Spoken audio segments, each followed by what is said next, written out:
nama saya Salsabil Diomahandi. Saya merupakan mahasiswi jurusan bimbingan dan konseling dari Universitas Islam Negeri Syekh M. Jamil Jambe, Bukit Tinggi. Jadi di sini saya akan menjelaskan mengenai teori konseling karir. Yaitu teori konseling karir itu ada 6. Yang pertama ada teori Trade and Factor, teori Rowe, teori Holland, teori Super, teori Ginsberg, dan teori Crumbolts. Daripada kita lama-lama, mending kita langsung aja ke penjelasannya. Oke, pertama kita akan membahas mengenai teori trade and factor. Jadi secara bahasa, trade dapat diartikan dengan sifat, sedangkan faktor berarti tipe-tipe cara-cara tertentu yang dimiliki oleh sebuah pekerjaan atau jabatan. Jadi teori trade and factor ini memberikan asumsi bahwa kecocokan antara trade dengan faktor akan melahirkan kesuksesan dalam suatu karir yang dilalui oleh seseorang. Dan begitu sebaliknya, kegagalan dalam mencocokkan antara trade dengan faktor akan melahirkan kegagalan dalam sebuah pekerjaan. Asumsi-asumsi seperti inilah yang melatar belakangi lahirnya teori trade and factor, yang mana teori ini merupakan pemilihan karir yang tergolong tua dan peletak fondasi dari konseling karir. Asumsi dasar dari teori trade and factor ini menurut Miller dalam Manrihu diantaranya yang pertama, perkembangan vokasional sebagian besar merupakan suatu proses kognitif. Keputusan-keputusan dicapai melalui penalarannya. Yang kedua, pilihan okupasional merupakan suatu yang tunggal. Berdasarkan pengaruh Parsons, pilihan diberikan penekanan yang terbesar dan perkembangan diberi penekanan yang sangat kecil. Yang ketiga, bagi setiap orang terdapat suatu tujuan yang benar dalam pilihan vokasi. Terdapat sedikit atau tidak ada pengakuan bahwa seorang pekerja biasanya cocok bagi sejumlah okupasi. Dengan kata lain, dalam teori ini ada kemungkinan bahwa seseorang itu ditemukan cocok atau tidak dengan pekerjaan tersebut. Yang keempat, ada satu tipe orang untuk setiap pekerjaan. Ini merupakan sisi lain dari mata uang asumsi ketiga atau timbal balik dari asumsi ketiga tadi. Secara bersama-sama, kedua asumsi ini menunjukkan hubungan satu orang dan satu pekerjaan, suatu konsep yang sesuai bagi pendekatan trade and factor. Lalu yang kelima, terdapat satu pilihan okupasional yang tersedia bagi setiap individu. Dari pemahaman teori trade and factor, banyak hal yang dapat dilakukan oleh seorang konselor dalam penerapannya di lapangan. Secara garis besar, setidaknya ada 4 langkah kerja berikut yang dapat diterapkan oleh konselor, yaitu yang pertama, mengenal klien. Jadi dengan data-data yang akurat dan lengkap sehingga data klien menjadi modal awal bagi kita sebagai konselor untuk melakukan proses preventif, kuratif, dan development atau pencegahan, penanggulangan, dan pengembangan. Yang kedua, mengadakan peninjauan terhadap berbagai pekerjaan yang ada. Ini tuh dilengkapi dengan pengenalan sifat pekerjaan, keahlian yang dibutuhkan oleh pekerjaan, dan prasyarat lainnya. Sehingga seorang konselor tahu betul memiliki referensi wawasan luas dan sempurna tentang pekerjaan dan jabatan yang ada.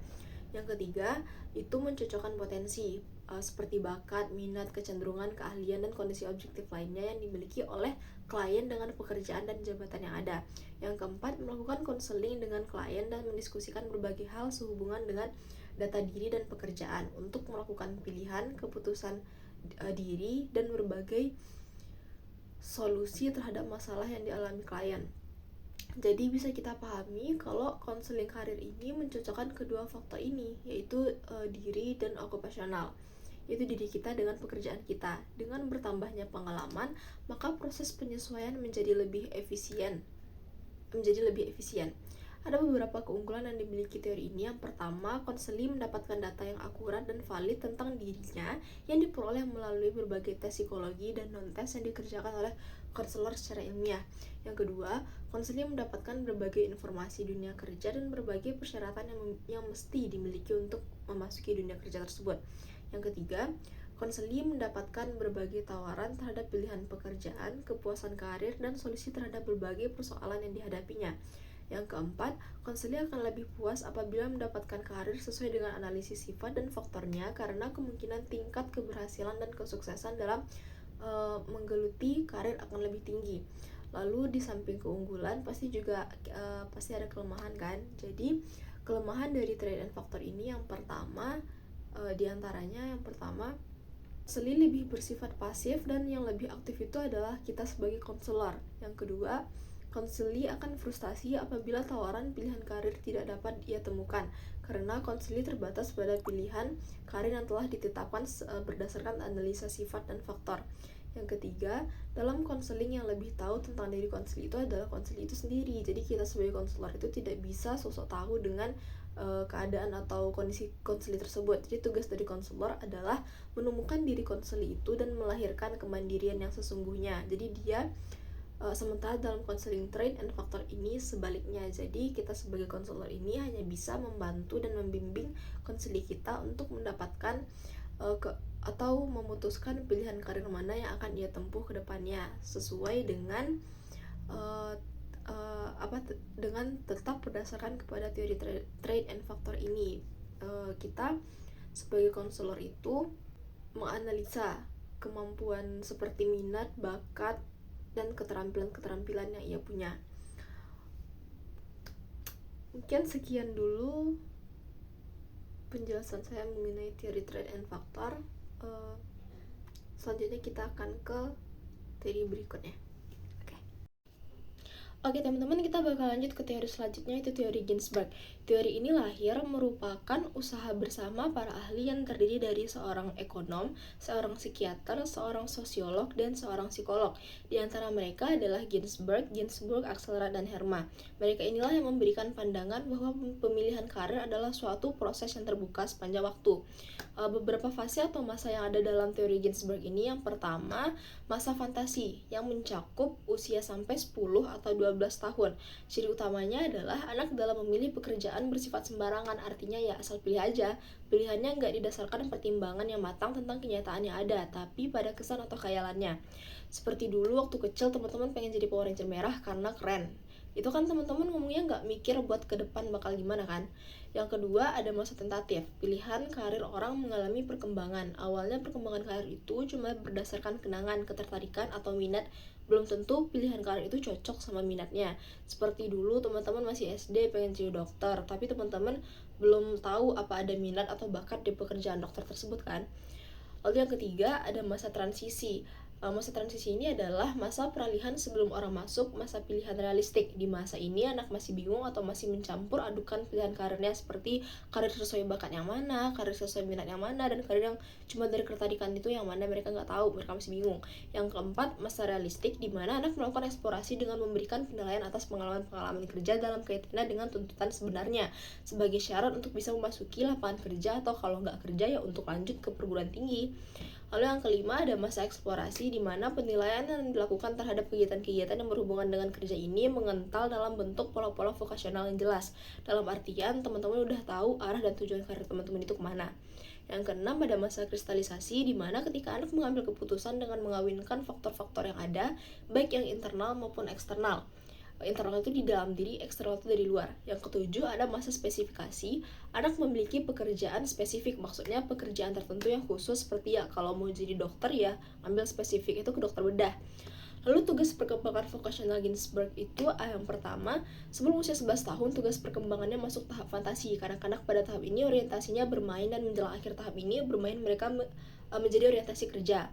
Yang kedua ada 11-17 tahun, tugas perkembangannya masuk tahap tentatif. Terjadinya proses transisi di masa remaja awal yang ditandai oleh pengenalan secara gradual terhadap persyaratan kerja, pengenalan minat, kemampuan, imbalan kerja, nilai, dan perspektif waktu. Yang ketiga ada 17 tahun sampai dengan awal masa dewasa, tugas perkembangannya masuk pada tahap realistik. Di masa pertengahan remaja ini terjadi pengintegrasian kapasitas dan minat, kelanjutan perkembangan nilai-nilai, spesifikasi pilihan okupasi. Lalu kristalisasi pola-pola okupasi. Mungkin sekian dulu penjelasan dari saya untuk mengenai teori Ginsberg. Kalau ada janggal dan salah kata saya mohon maaf. Oke, sekian, kita lanjut ke teori selanjutnya. Oke teman-teman, kita bakal lanjut lagi ke teori selanjutnya, yaitu teori Roux. Roux menjelaskan dalam teorinya ada beberapa pengelompokan karir yang dapat dilalui oleh seseorang, diantaranya yang pertama, jasa. Jasa yaitu orang bekerja untuk melayani orang lain, berbuat untuk kepentingan orang lain. Salah satu contohnya adalah guru. Yang kedua, kontak bisnis yaitu hubungan orang-orang dalam pekerjaan lebih menekankan tujuan mempengaruhi orang lain daripada memberikan bantuan. Salah satu contohnya adalah perusahaan.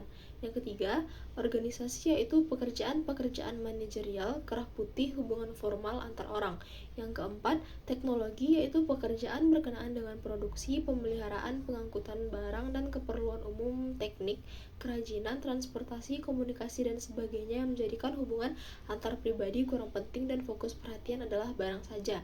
Yang kelima ada luar rumah, yaitu pekerjaan-pekerjaan di luar rumah seperti pertanian, pengairan, pertambangan, kehutanan, peternakan yang menjadikan hubungan antara orang tidak penting, dan pekerjaan luar yang menggunakan mesin termasuk golongan teknologi yang tadi.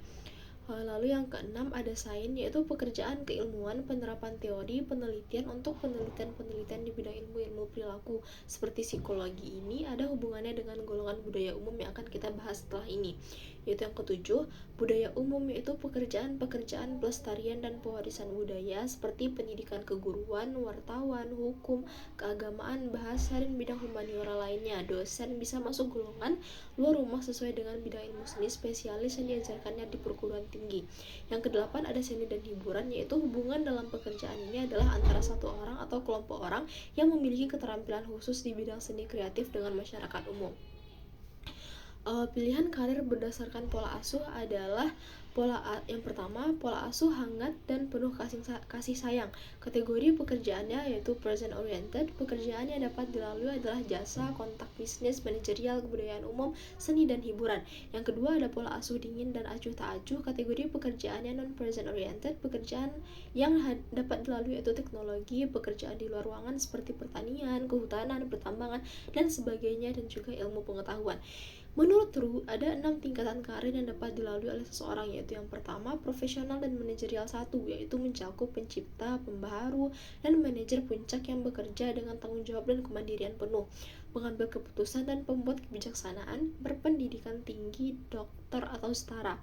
Yang kedua ada profesional dan manajerial 2, yaitu otonomi tapi tanggung jawabnya lebih sempit, penafsiran kebijaksanaan, pendidikan tinggi tingkat sarjana sampai magister atau setara. Yang ketiga ada semi profesional dan bisnis kecil, yaitu tanggung jawab rendah, penerapan kebijaksanaan hanya untuk diri sendiri, berpendidikan menengah atas umum atau teknologi kejuruan. Yang keempat ada terampil, yaitu pekerjaan yang mempersyaratkan pendidikan, pelatihan keterampilan, dan pengalaman khusus. Yang kelima semi terampil, yaitu pekerjaan yang menghendaki pendidikan dan pelatihan tingkatan yang agak kurang, otonomi dan inisiatif jauh kurang untuk dituntut di sini. Lalu yang keenam tak terampil, yaitu pekerjaan tingkat ini tidak mempersyaratkan pendidikan atau pelatihan khusus. Pekerjaan bersifat repetitif dan pekerjaan hanya dituntut untuk mampu mengikuti pedoman atau pedoman kerja yang telah ditetapkan. Untuk menjelaskan pemanfaatan dalam konseling, Ru menjelaskan beberapa implikasi yang timbul dari perspektif ini. Di antaranya yang pertama, karena atmosfer rumah tangga dan sikap-sikap orang tua penting, maka bekerjalah dengan orang-orang tua untuk membantunya memahami peranannya dalam perkembangan karir anak-anaknya.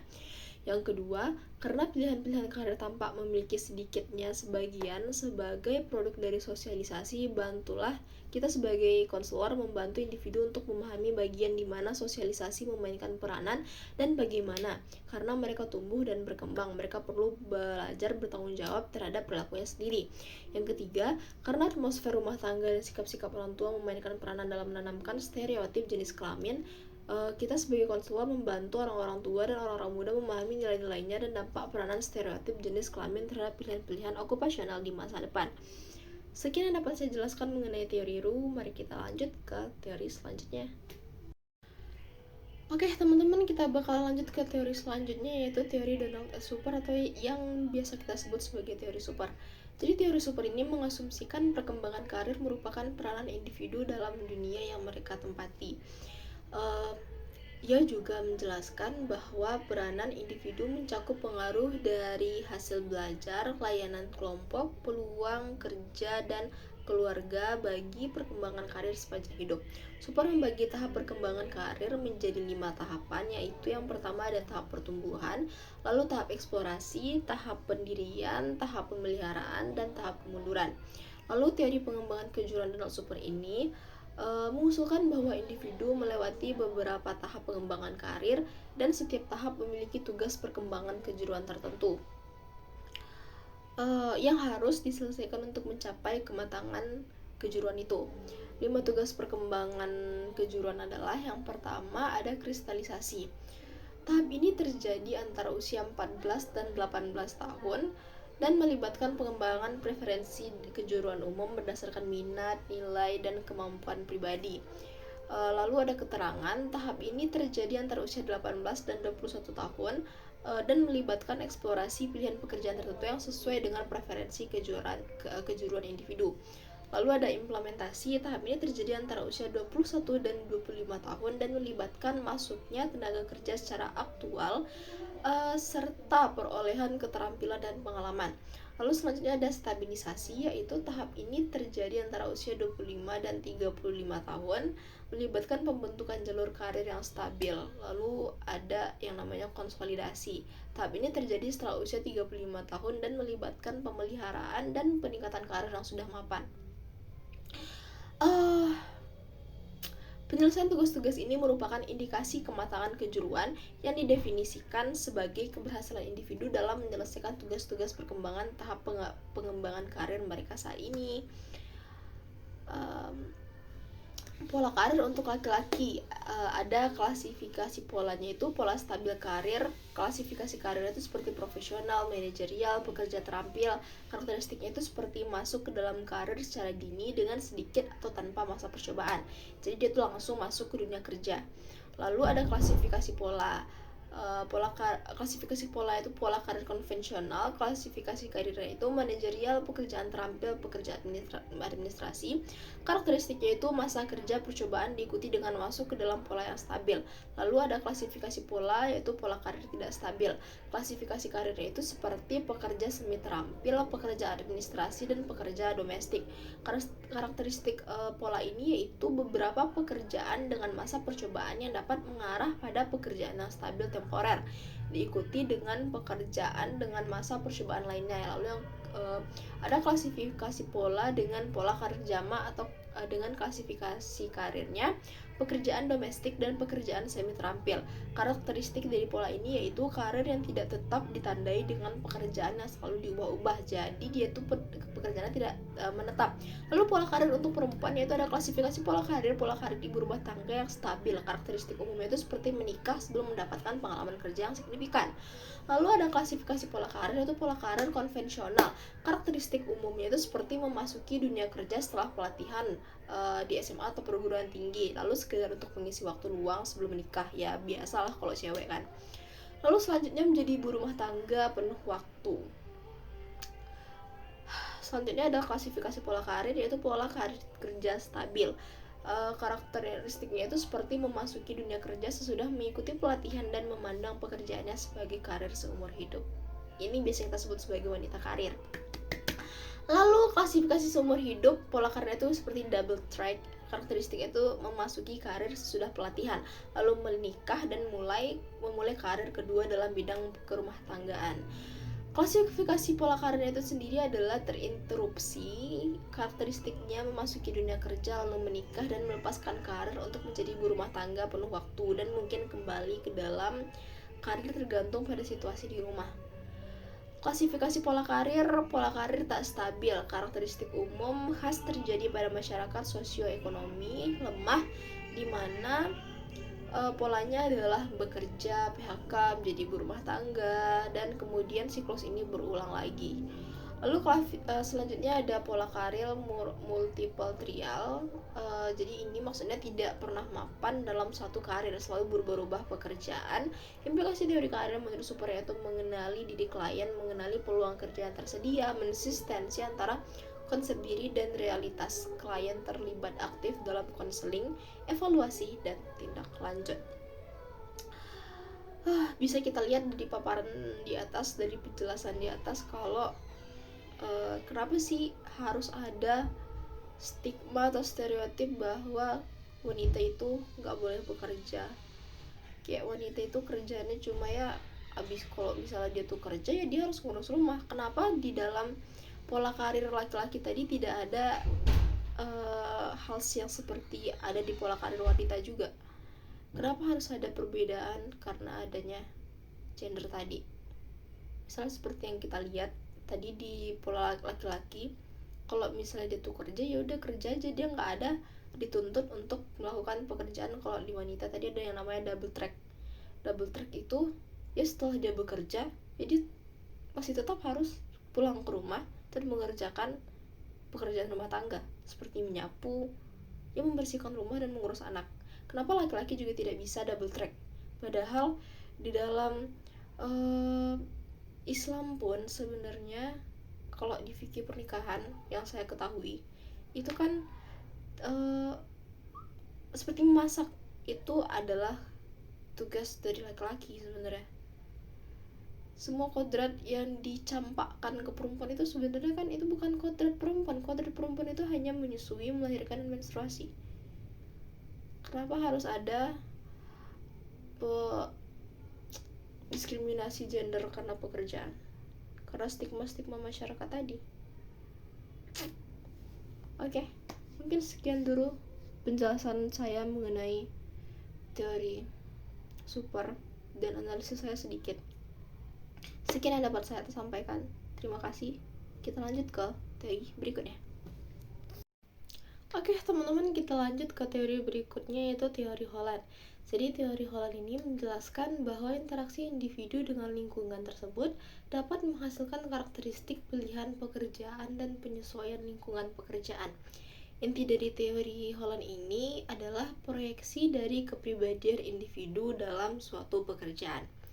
Jadi bagi teori Holland, pemilihan karir adalah konsep bahwa individu memilih sebuah karir untuk memuaskan orientasi kesenangan pribadinya sendiri. Jadi jika individu telah mengembangkan suatu orientasi yang dominan, maka akan lebih besar kemungkinan baginya mendapatkan kepuasan dalam lingkungan okupasi yang sesuai. Teori Holland direvisi pada tahun 1973 dengan tipe-tipe kepribadian dan lingkungan okupasional tersebut adalah realistik, investigatif, artistik, sosial, pengusaha, dan konvensional. Yang dimaksud tipe primer, ada yang disebut tipe primer di sini di teori Holland adalah bahwa dalam pemilihan karir seseorang adanya kecocokan yang dominan pada diri seseorang, atau bisa dikatakan kecenderungan paling mirip dengan salah satu tipe yang ada. Penggolongan pada tipe primer memberikan makna bahwa seseorang bisa dikategorikan pada salah satu tipe yang ada. Misalnya kalau kamu itu realistik, ya berarti kamu itu dominannya realistik kan. Lalu yang kedua ada tipe sekunder, adalah pilihan berikutnya atau pilihan yang mempunyai kemiripan dengan pilihan utama serta memiliki kecocokan dengan pribadi dan lingkungan kerja seseorang. Dalam melakukan pilihan karir, seseorang bisa melakukan pilihan-pilihan lain yang pada akhirnya bisa terhindar dari ketergantungan pilihan utama. Jadi untuk pengembangan dan keterbukaan pilihan karir, maka pilihan sekunder ini mesti ada. Salah satu implikasi nyata teori Holland untuk konseling karir adalah bahwa praktisi dapat atau konselor dapat membantu konseli menilai kepentingan dan lingkungan kerja mereka dan memahami hubungan di antara mereka. Jadi tipe sekunder tadi itu maksudnya kita itu misal gini, contohnya itu kita cenderung kepada tipe realistik, tetapi pada penerapan pekerjaannya kita cenderung kita menonjolkan tipe karir artistik. Nah itu yang menyebabkan kita memiliki kita terdapat di tipe sekunder, yaitu ada suatu tipe yang menyokong, ada satu tipe lain yang menyokong tipe utama, seperti itu.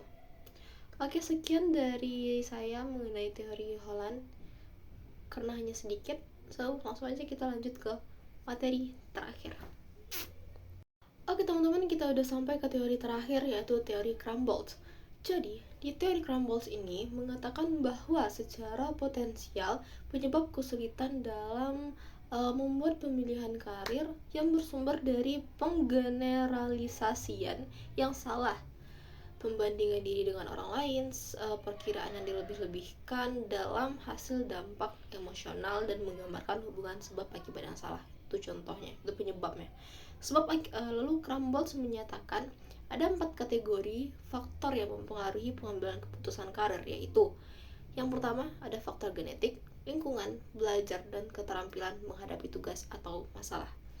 Teori belajar sosial dalam menentukan pilihan kerja menjelaskan mengenai pilihan karir yang sebenarnya, dan teori yang mengenai belajar dalam pemilihan karir juga menggambarkan apa yang bisa dilakukan konselor untuk membantu klien mereka menyelesaikan dilema kerja klien tersebut. Crumbolts dan Bakar mengidentifikasi langkah yang terlibat dalam konseling karir. Tahapannya itu yang pertama, menjelaskan masalah. Yang kedua, mengidentifikasi bermacam-macam masalah. Yang ketiga, mengumpulkan informasi tentang masalah yang telah dikenali. Yang keempat, menguji kemungkinan hasil dari pilihan yang beragam. Yang kelima, mengevaluasi ulang tujuan menentukan. Yang keenam, menyematkan semua proses kepada masalah baru. Jadi, di dalam teori Crumbolts ini, kita menerangkan bahwa kita itu cenderung ketika ada satu orang atau oknum yang melakukan kesalahan, maka kita menggeneralisasikan bahwa semua orang yang ada di dalam okupasi itu atau pekerjaan itu memiliki sifat dan tingkah laku yang sama. Contohnya saja begini, teman-teman pasti udah mendengar masalah Brigadir Joshua, ya itu salah satu contohnya. Kita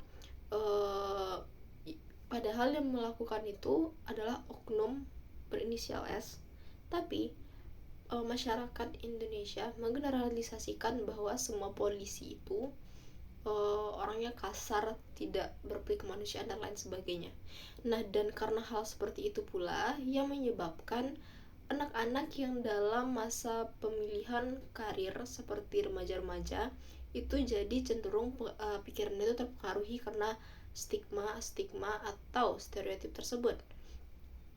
Bisa jadi karena awalnya dia tuh bercita-cita menjadi polisi, tapi karena dalam seperti faktor tadi ada pengalaman di dalam belajar untuk meniti, untuk mengambil keputusan karirnya itu, dia mendengar bahwa ada desas-desus polisi itu negatif, cenderung kepada hal-hal yang negatif, makanya dia enggan untuk melanjutkan mimpinya untuk menjadi polisi. Nah, jadi penting juga untuk peran orang tua agar menjelaskan kepada anak-anaknya bahwa ketika ada satu oknum yang melakukan kesalahan, itu dijelaskan itu hanya oknum, tidak semuanya seperti itu, agar nantinya tidak dalam pemilihan karir sang anak tidak terpengaruh oleh hal-hal negatif. Seperti yang kita tahu bahwa pekerjaan itu adalah hal yang mulia selagi itu halal. Jadi penting juga peran orang tua dan konselor dalam membimbing anak-anaknya untuk mengambil keputusan pemilihan karir dengan tepat dan bijak. Oke, sekian dulu untuk penjelasan mengenai keenam teori-teori konseling karir. Yaitu tadi, yang pertama ada teori Rowe, Holland, Crumbolts, Super, Roux, dan Ginsberg. Saya mohon maaf jika banyak kesalahan kata atau kata saya kurang terstruktur, dan mungkin ada di beberapa part yang saya terlalu cepat menjelaskan. Saya mohon maaf. Jangan lupa like, comment, dan subscribe. Sekian dari saya. Assalamualaikum warahmatullahi wabarakatuh.